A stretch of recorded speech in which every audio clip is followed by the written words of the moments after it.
আপনি সংস্কার না করে এনআইআর চালু করতে পারবেন না। আপনাকে এটা বন্ধ করতে হবে। আপনাকে বলে দিতে চাই, ফ্যাসিস্ট হাসিনা এই দেশ থেকে পালিয়েছে।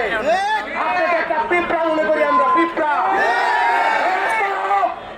আপনি নেদারল্যান্ডের নাগরিক, এই নেদারল্যান্ডের নাগরিক বাংলাদেশের ব্যবসায়ীদের মায়া বুঝবে না। বেকার করে দিচ্ছেন। আপনাকে মনে রাখবেন, আপনার হয়তো কুচিন্তা করতে করতে মাথার চুল দিয়েছে।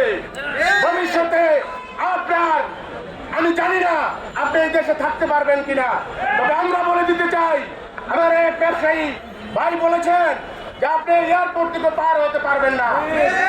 শেয়ার করে দিতে চাই, আগামী দিন যদি এনআইআর বাতিল না করেন, এটাকে যদি সংস্কার না করেন, তাহলে আপনাকে চরম মূল্য দিতে হবে। বাংলাদেশে আমরা এখন এনআইআর সংস্কারের দাবিতে, ব্যবসায়ীদের মুক্তির দাবিতে, মিথ্যা মামলা প্রত্যাহারের দাবিতে মানববন্ধন করছি। আমাদের ব্যবসা প্রতিষ্ঠান বন্ধ করে রেখেছি। বাংলাদেশের সকল ব্যবসায়ীদের বলতে চাই, আপনারা আপনাদের রুজির জন্য এই আন্দোলন করে যান।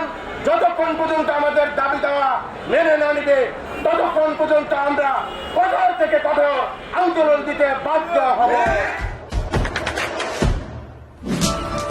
দেশে দেশে সবার সাথে দ্য নিউজ।